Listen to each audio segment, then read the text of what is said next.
Good morning, good afternoon, and good evening, beautiful people. How are my members doing today? So it is Francine. I'm here with my channel, The Oversoul Archives, for you guys. And I'm back. I'm getting back into the swing of things with memberships because I, for a while, was expecting to kind of close down memberships when I was not providing new content. I was really feeling down and feeling disappointed that I didn't have things prepared, set up, ready to go for you guys. And so thank you so much for your continued support in the midst of all of the changes, all of the transitions, all of the things that I've had to do on the back end to heal and to address what needed to be said and to do it in a way where I was honoring the messages. Thank you. Thank you so much for your support throughout that time.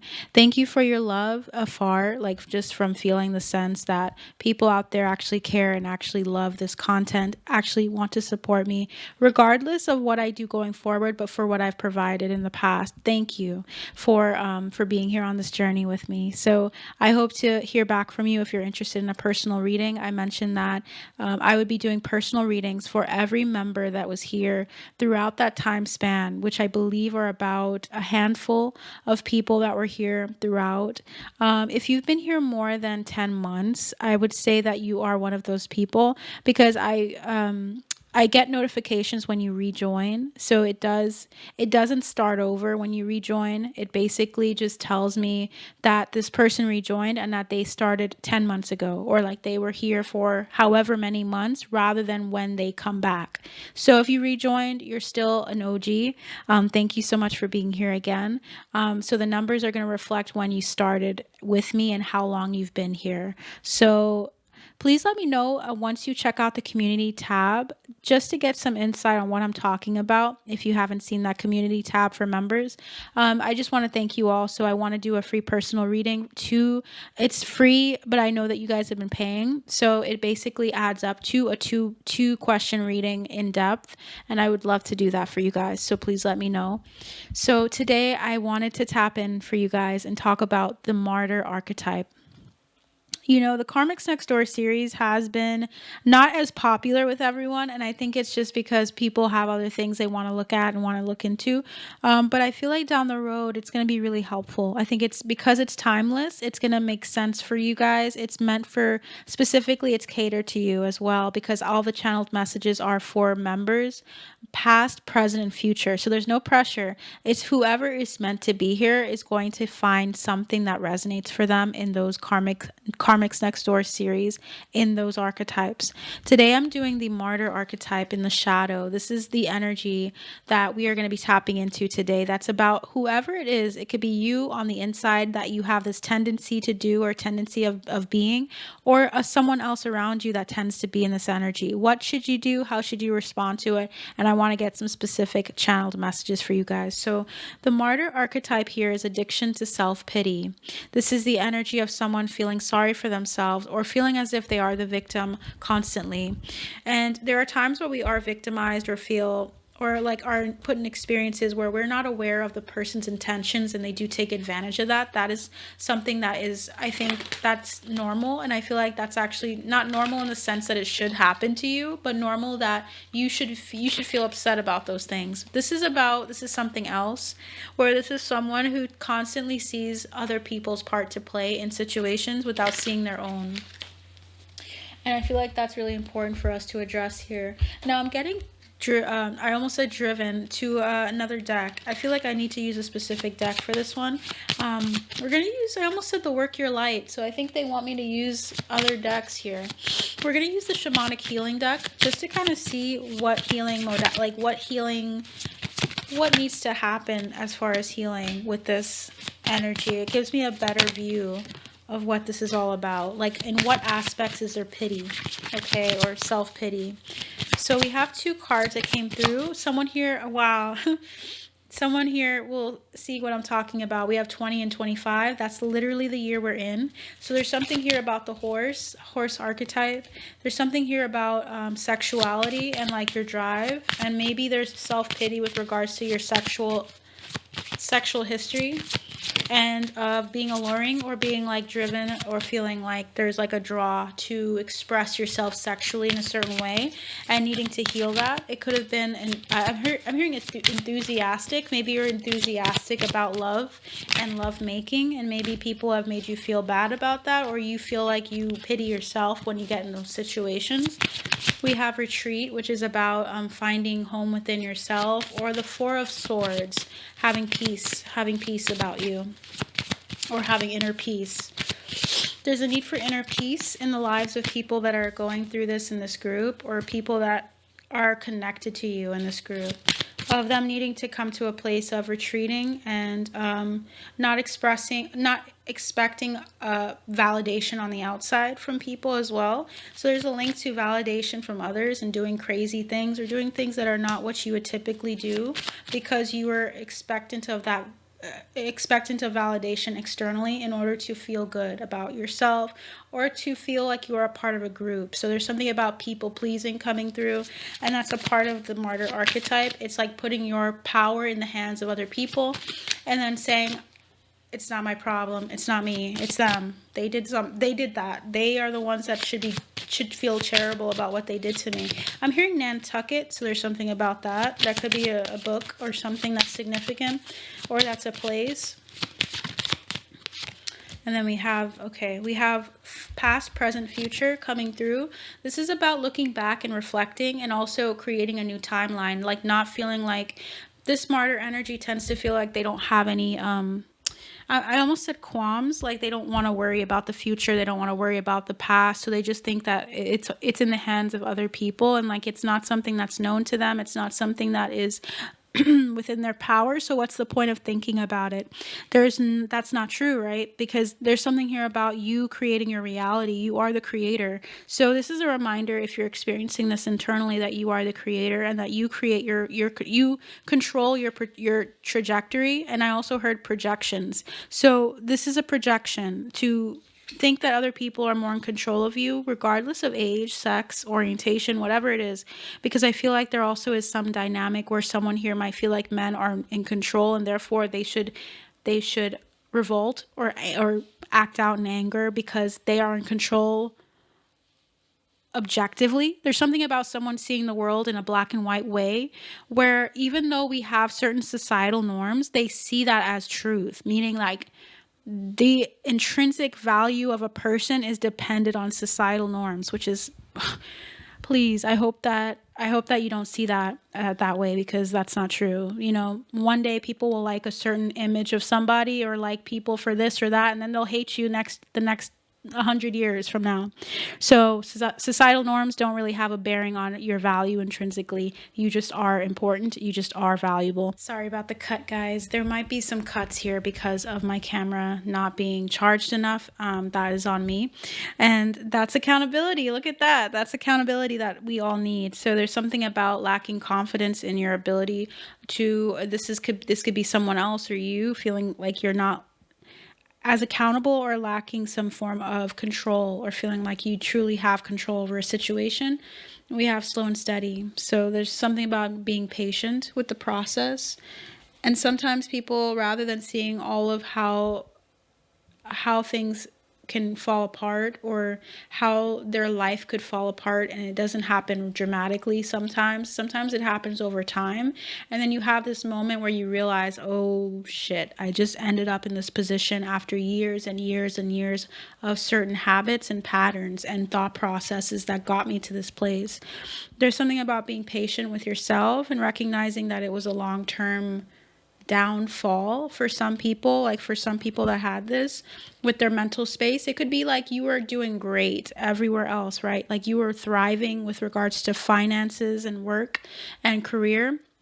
But then when it came to your emotional triggers and traumas of pushing it down and trying to push through life and do everything else, right? Because you got to take care of yourself monetarily and take care of your physical needs. You depleted, or not depleted, but you ignored some of the majority of your spiritual growth that needed to happen. So there's a need for someone here, that is seeing this in someone else or seeing this in themselves, to see that they need to be patient with the process. That is the only way to get through this without feeling like it's just too much.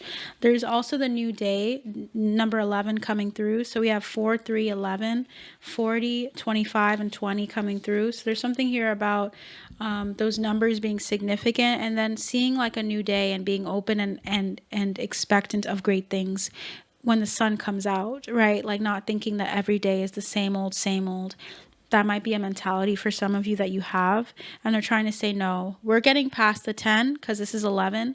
There's more. There's more to life than what you thought you saw. You thought you saw it all. There's way more.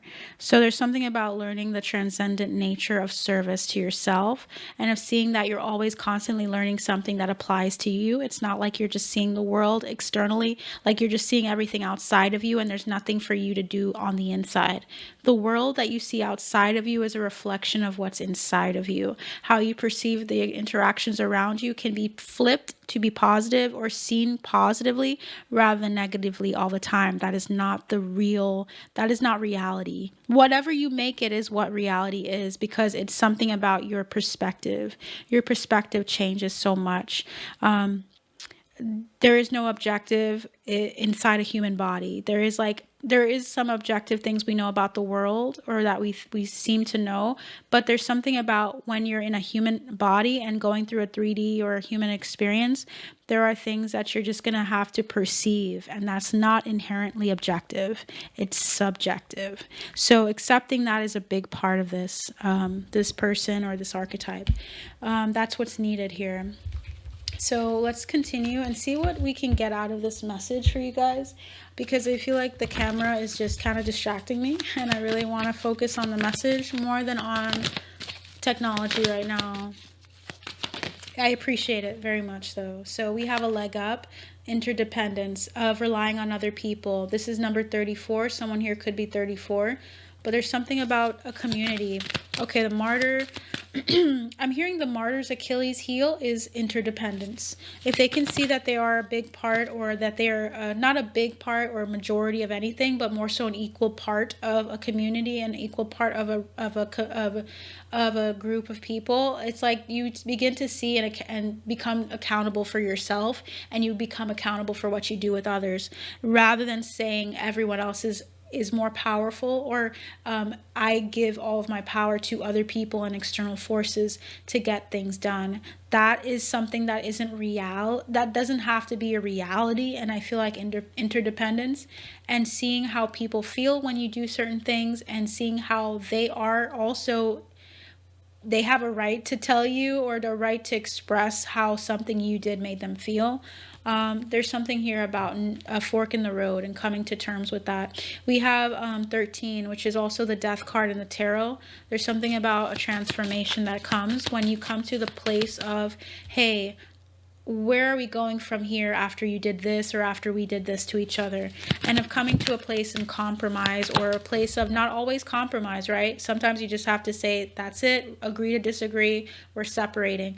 That could be the compromise, like let's just not come back to each other.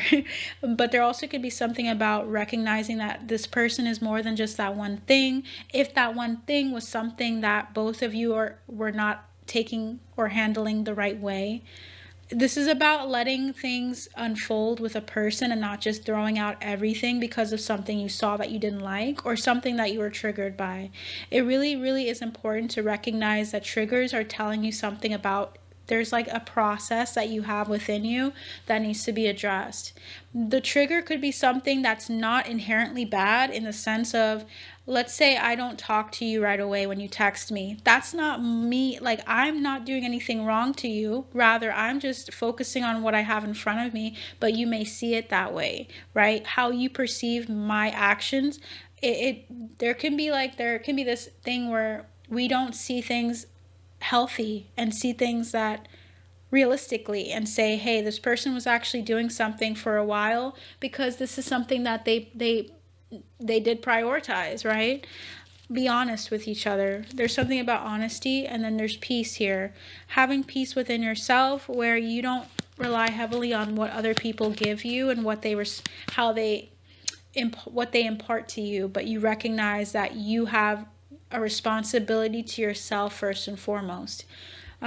We're talking as adults here, okay? So I don't want specific scenarios with children, because children are to be treasured and to be taken care of. I'm talking about adults that have the ability to get these things themselves instead of relying on other people externally to do it for them. There's a lot of threes here, by the way. 1, 2, 3. There's something that's going in order for you guys and for this energy, for people that are experiencing this. Interdependence, or recognizing how people cling to you, or how people put certain things in your hands that were never yours to begin with, that were theirs. Like putting things on you and telling you now you're responsible for them. Now you owe it to them. That energy of clinging to you vampirically and like, I'm hearing stretching you thin just to kind of feel like they have some form of power and control over life in general. That's not for you. We have number 6, not for you. Nah, I'm good. That's what I'm feeling like someone's saying here. I'm good. There's something about moving out of situations with martyr energies with people that do this. With the number 47, you could be 47, of like running from this, or not running away from aspects of yourself, right? Because we all mirror each other in some ways. I can't tell you that I haven't been upset by someone not texting me back right away. I can't tell you I haven't been upset by someone looking at someone else a certain way in a relationship. I can't tell you that I can't be dishonest and lie to you. These things are normal. I think it's normal to feel that, but then there's an importance about a process of how you take it in and how you internalize it, right? Because you have a responsibility to think through those feelings and to say, I don't like the way that felt. What belief systems am I believing about myself? Do I think I'm not as beautiful, not as worthy, not as cool, not as interesting for someone to text me back faster? There's an importance in what you internalize and how you perceive those things. So that's just coming through. There's a need for you to go the distance in expressing or thinking through a feeling, rather than just saying, yeah, that's okay, I can hate that person for not talking to me right now. No, you can actually see them and look at it from all sides and kind of see what it is about the situation, and if you're perceiving this in a way that's helpful or beneficial. We have orphaned. Yeah, there's this energy of abandonment, okay, at the root of this. So I believe that my spirit team is kind of like making it clear that there's a need for me to kind of wrap up this message, because I feel like I've said everything, or at least most of what I needed to say here with all of these cards with orphaned. I feel like number 5 is telling me there's an energy of abandonment at the root of this, of feeling like you can either abandon a ship with yourself and let someone else take over. This could be through a controlling parent that in the beginning made you feel like you had to be subservient, and also to be like you had to be controlled, or you had to become it's like the rescuer energy, if you guys know what I'm talking about. Someone who had a parent that was a rescuer, that tried to keep them and hold them and tried to take care of all things that they would ever need, without putting and instilling in them the drive to do what they need to do for themselves. That's significant here. So there's something about the importance of not of regression, of like emotional regression, where you're depending on other people as an adult for emotional stability, and also for support, in the sense of not standing up for yourself as well. So we have the 9 of Swords. That's about worry, tense situations, and anxiety of staying up at night. And look at that parent. That's so creepy. You see that parent with the knife? That could be like a mother that felt very vicious, or felt very like very controlling and demanding and scary even for someone here. There was someone here that might have felt like someone, like they felt forced to cut their hair, or felt forced to control all aspects of themselves, like their parent cut their like jeans and their clothes when they didn't do something they were supposed to, or like didn't like their clothes that they were trying to wear, so they cut them up. There's something about knives that's significant here.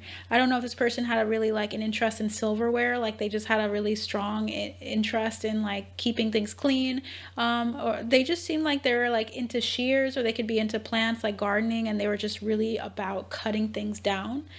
Something like that, or they energetically did that to you. We have the Six of Pentacles. This is about give and take, balance between give and take here. And there being like a disappointment in the past about give and take, and also feeling loved or feeling nurtured or feeling like you were in a reciprocal energy with somebody. And then we have the Empress. It could be that mother energy that's significant to someone here. So there's something about a mother energy and about competition, about feeling like everything was about saving face. We have a lot of wands. They could be they could have been a fire sign, or you are a fire sign. There's something about like you having to compete at home, or having to be the best, having to always make sure that everything you do is spotless, and that everything you do is perfect, and that you have to push to please this queen. There's something about that here, and about needing to stand up and say no. Like, this is, I have, oh wow, the Emperor came out. So I don't know if this is in a relationship, or if this is your parents. I don't know if you saw your dad going through that with your mom, and that's another thing, that they were more so friends than they were like partners romantically, and that there was a need for healing, because there was like a feeling like everything had to be perfect, or everything had to be pristine for society, or how people would perceive you, and you had to put your best foot forward, but you weren't actually happy. I don't know if they were actually happy for sure. I'm not sure about that. I'm just feeling an essence of competition in the marriage, or competition in the family. Yeah, and I don't know, that was just like normal for you guys. That was kind of like how your family was. I don't know, I'm getting a vibe with this.